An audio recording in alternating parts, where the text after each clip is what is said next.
দিয়েছিলাম, কাজ ছিল না। বাড়ির অবস্থা ভালো ছিল না, পড়াশোনা থেমে গিয়েছিল। তখন আমরা পিবিএসএসবি প্রোগ্রাম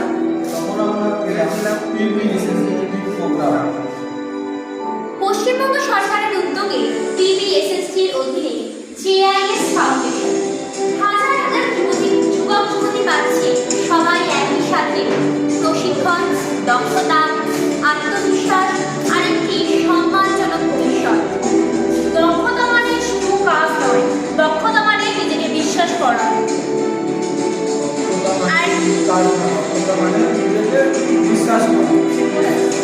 আর ঠিক এই বিশ্বাসী জন্মদান একজন অঞ্জু সরকার।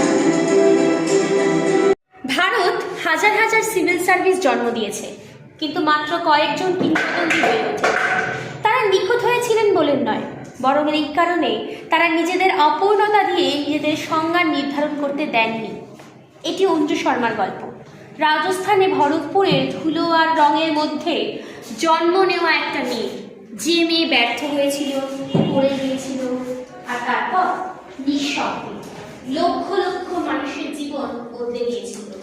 শিকড়, ভরতপুর, রাজস্থান, 1979 থেকে 1987। অঞ্জু, কি হয়েছে তোর? এত চুপচাপ কেন? ফেল করে গেছি মা, কেমিস্ট্রি প্রি-বোর্ড পরীক্ষা।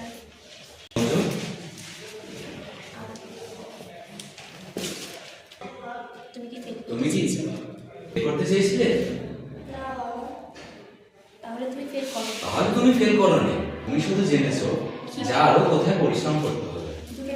দুটোর মধ্যে পার্থক্য আছে মা, জানিস আমিও একবার ফেল করেছিলাম, কিন্তু আমি কি এগিয়ে যাওয়া থামিয়েছি? ব্যাস এতটুকুই, সামনে এগিয়ে যেতে থাকো সোনা। মাধ্যমিকে ফেল করে নাকি জীবনে কিছুই হয় না? রঞ্জনা যে বললো তোমার ভাগ্য জানে না অঞ্জু, সেটা তুমি জানো। সেটা শুধু তুমিই জানো, আর তুমি এখনো সেটা লেখোনি। জানিস আমিও একবার ফেল করেছিলাম, কিন্তু আমি কি এগিয়ে যাওয়া থামিয়েছি? থামাইনি তো। ব্যাস এতটুকুই তোকে করতে হবে, এগিয়ে যাও সোনা। माना कि मुश्किल है सफर मंसूबों मुसाफिर हो, कहीं अगर तू रुका तो मंजिल आएगी ना फिर। कदम कदम मिला है जब गगन गगन झुका है जा, रख हौसला कर फैसला, तुझे वक्त बदलना है।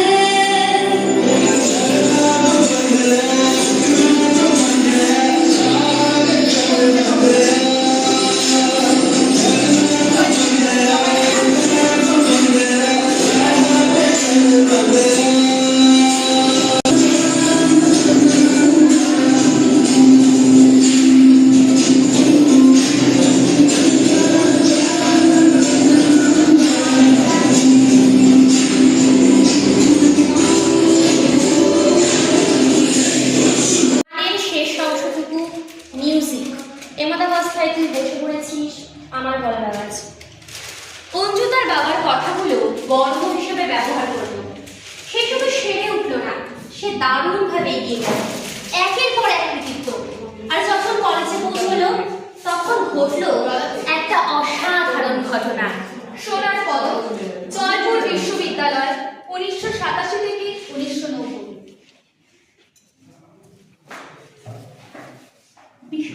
বিশ্ববিদ্যালয়ের প্রথম স্থান এবং স্বর্ণপদক পেয়েছে অঞ্জু শর্মা।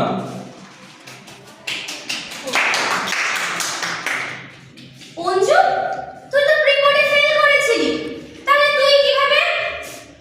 কারণ আমি ফেল করেছিলাম রঞ্জনা, আর এটা এমন একটা শিক্ষা যা কোনো পাঠ্য বই আমায় দিতে পারবে না।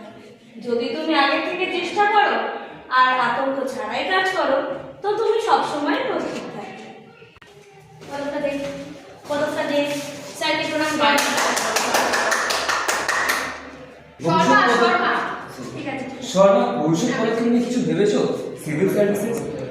বাবা সবসময় বলতেন দেশের সেবা কর, আইএএস অফিসার হওয়া সবচেয়ে সম্মানের, কিন্তু সম্ভব কি? সিভিল সার্ভিসের শুধু যে পরীক্ষা না, এটি একটি বিশাল পরীক্ষা।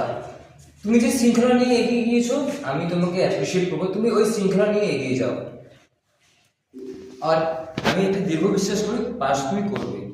বাবা ঠিকই বলতেন, গল্প এখনো লেখা শুরু হয়নি। ঠিক যেভাবে বিএসসি জয় করেছিল, পদ্ধতিগতভাবে আগে থেকে নির্ভয়, কোনো শেষ মুহূর্তের আতঙ্ক নেই, কোনো শর্টকাট নেই। 1990 সালে মাত্র 22 বছর বয়সে অর্জুন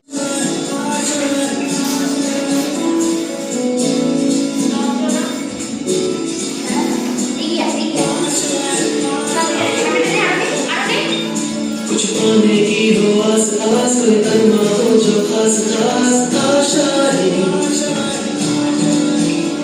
हर कोशिश में हो बार बार कर दरियाओं को बार बार आशाएं,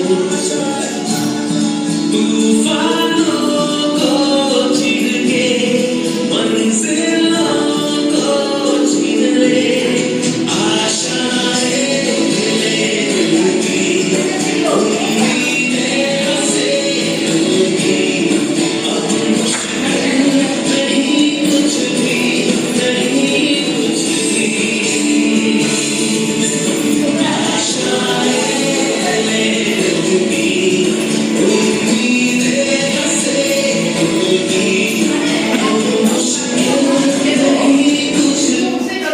ইউপিএসসির জন্য প্রস্তুতি নিল ঠিক যেভাবে বিএসসি জয় করেছে, পদ্ধতিগতভাবে আগে থেকে নির্ভয়, কোনো শেষ মুহূর্তের আতঙ্ক নেই, কোনো শর্টকাট নেই। 1990 সালে মাত্র 22 বছর বয়সে অঞ্জু শর্মা তার প্রথম প্রচেষ্টায় ইউপিএসসি সিভিল সার্ভিসেস পরীক্ষায় উত্তীর্ণ হলেন। তার ব্যাচের সবচেয়ে কম বয়সী আইএএস অফিসারদের একজন। গুজরাট ক্যাডারের নিয়োগ পেলেন। ভারতপুরের একটি মেয়ে এখন গুজরাটের মানুষের সেবা করবে। সেবার সূচনা রাজকোট, গুজরাট, 1991 সাল।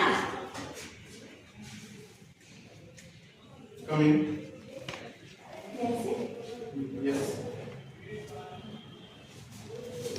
অ্যাসিস্ট্যান্ট কালেক্টর অঞ্জু শর্মা, আপনার প্রথম পোস্টিং। বলুন, একজন আইএএস অফিসার কি করে? দেশের মানুষের সেবা করেছে। ট্রেনিং পিরিয়ডে এরকম সবাই বলে। তো আপনি অ্যাজ অ্যান আইএএস অফিসার, এই যে কৃষকরা রয়েছে তাদের ফসল নষ্ট হয়ে যাচ্ছে, এই যে এখানে এত নারীরা, তাদের ফেরার কোনো জায়গা নেই, তারপর কত শিশু আছে যারা ডাক্তার দেখাতে পারে না, তো আপনি তাদের জন্য কি করতে পারেন? আমার সাধ্য মতো সব কিছু স্যার, আজ থেকেই শুরু। ভালো, আজ থেকে শুরু করা যাচ্ছে। কালেক্টর বলে ভালো, তাহলে শুরু করা যাক। লাইট ডিম বেরিয়ে যাবে, ও ওখানে চলে যাবে, এই মতাবস্থায় আমার গলার আওয়াজ ব্যাকগ্রাউন্ড থেকে। তিনি বিভিন্ন জেলায় কালেক্টর হিসেবে কাজ করলেন। রাজস্ব, পরিবেশ, স্বাস্থ্য, বন, তিনি প্রতিটি বিভাগে নিজেকে ডুবিয়ে দিলেন। তিনি শুধু প্রশাসন চালাচ্ছিলেন না, তিনি শিখছিলেন, বড় হচ্ছিলেন, একটি কেরিয়ারের চেয়ে বড় কিছু গড়ে তুলছিলেন। তিনি আমেরিকায় গেলেন, ডিউক বিশ্ববিদ্যালয়ে আন্তর্জাতিক উন্নয়ন নীতিতে মাস্টার্স করতে। ফিরে এলেন বিদেশি ভাব নিয়ে নয়, বরং নিজের প্রাচীন ভূমির জায়গায় সেবা করতে নতুন হাতিয়ার নিয়ে। পরিবর্তনের কারিগর, গুজরাট, 2005 থেকে 2020 সাল। টপ গুজরাট 2005-2020। প্রসবের পরে মায়েরা নিরাপদে বাড়ি ফিরতে পারছে না, সে কারণে এবার নবজাতকদের হারাচ্ছে। এটা অগ্রহণযোগ্য। এখনই খিলখিলাটের ভ্যানগুলি চালু করুন, অ্যাম্বুলেন্স পরিষেবা যা মা এবং সন্তানদের নিরাপদে বাড়ি পৌঁছে দেবে। প্রতিটা মা সরকারের যত্ন অনুভব করবে, শুধু ভয় পাবেন না। এই মামলা কার্যক্রম যা প্রতিটি মা এবং শিশুকে নজরদারিতে রাখবে। কোনো শিশু চোখে ঠাপ পেরিয়ে পড়বে না, কোনো গর্ভাবস্থা মা নজরের বাইরে থাকবে না। প্রযুক্তি বিলাসিতা নয়, এটি ন্যায় বিচারের মাধ্যমে।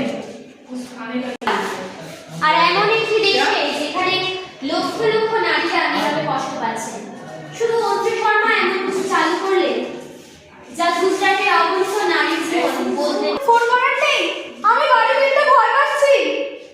আপনি 181 অভয়ারে ফোন করেছেন, আপনি এখন নিরাপদ।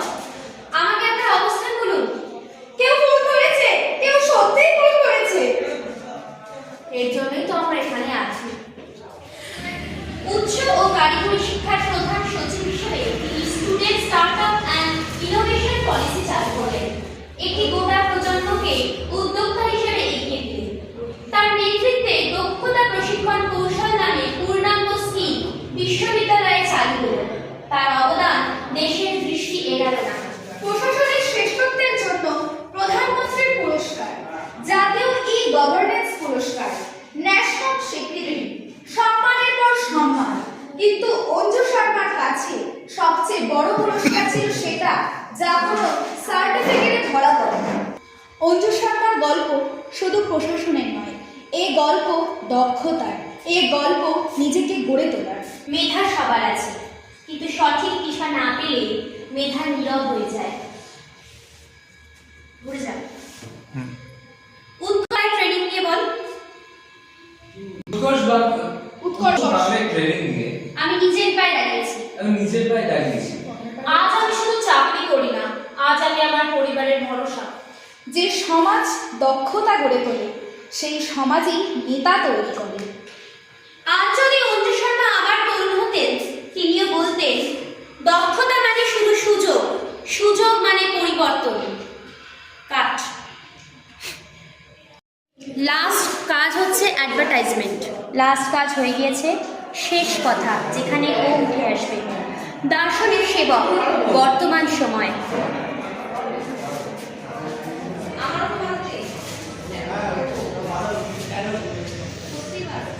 এটা আমি হাত সামনে রাখবো। যেভাবে ইচ্ছে। Stage years. তুমি জীবনে সাফল্য নিয়ে অনেক কথা শুনবে, কিভাবে এগিয়ে যেতে হয়, কিভাবে জিততে হয়, কিভাবে শেষে পৌঁছাতে হয়। স্টেজ কিন্তু কেউ তোমায় ব্যর্থতার জন্য প্রস্তুত করবে না, কেউ তোমায় বসে বলবে না বেটা একদিন তুমিও ব্যর্থ হবে, আর সেটাকে কখনো তোমার জীবনের শেষ কথা বলতে দিও না। আমিও মাধ্যমিকে ফেল করেছিলাম, উচ্চ মাধ্যমিকেও ফেল করেছিলাম, কেমিস্ট্রির প্রি বোর্ড পরীক্ষায় গেছিলাম এটা জেনে যে আমি ব্যর্থ, কিন্তু তবুও আমি হাল ছাড়িনি।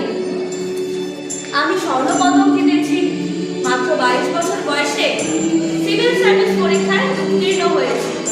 কোনোটাই ঘটেনি এই কারণে যে আমি অসাধারণ ছিলাম, কারণ আমি একটা খারাপ দিন বা 10টা খারাপ দিনকে আমার জীবনের গল্প লিখতে দিই। তুমি তোমার ব্যর্থতা না, তুমি হলে ব্যর্থতা পরে তোমার সিদ্ধান্ত। ব্যাকগ্রাউন্ডে বাবার গলার আওয়াজ। তুমি ফেল করোনি অঞ্জু, তুমি শুধু জেনেছো কোথায় আরো পরিশ্রম করতে হবে। দুটোর মধ্যে পার্থক্য আছে অঞ্জু, খুব গুরুত্বপূর্ণ পার্থক্য। ধন্যবাদ বাবা। IAS 1991 ব্যাচ, গুজরাট লেটার, অতিরিক্ত মুখ্য সচিব, আমতার পথিকৃৎ, খিলখিলাহানের স্রষ্টা, 181 অভয়ার হেল্পলাইনের প্রতিষ্ঠাতা, ছাত্র উদ্ভাবন নীতির রচয়িতা, লেখক, পণ্ডিত, সেবক। রাজস্থানের ভরতপুরের জন্ম 15 জুলাই 1969 সালে। তিনি এখনো শেষ করেননি। 2029 সালে অবসর নেবেন।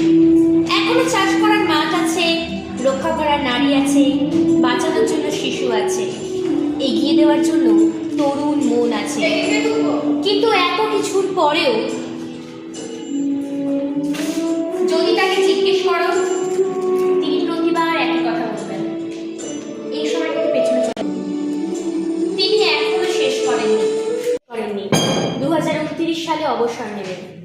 এখনো চাষ করার মাঠ আছে, রক্ষা করার নারী আছে, বাঁচানোর শিশু আছে, এগিয়ে দেওয়ার তরুণ মন আছে। কিন্তু এত কিছুর পরেও যদি তাকে পুরো রহস্যটা জিজ্ঞেস করো, তাহলে প্রতিবার একই কথা বলবে। আগে থেকে শুরু করো, আতঙ্কিত হয়েও না, আর নিজের দুর্বলতাকে জীবনের শেষ সুযোগ বলতে বলতে দিও না। এগিয়ে যাও। কি জানো, ভেবে দেখো না আর ব্যর্থতাকে তোমার জীবনে শেষ করো। হ্যাঁ, এরকম এগিয়ে যাও, এগিয়ে যাও। থেমে থেকো না, থেমে থেকো না। আর ব্যর্থতাকে তোমার জীবনে শেষ কথা বলতে দিও না। শেষ কথা বলতে দিও না। এবার গানটা কর দেখি, করতে থাক, রেকর্ড কর। জয় হে ভারত ভাব বিধাতা, পঞ্জাব সিন্ধু গুজরাট মারাঠা দ্রাবিড় উৎকল বঙ্গ বিন্ধ্য হিমাচল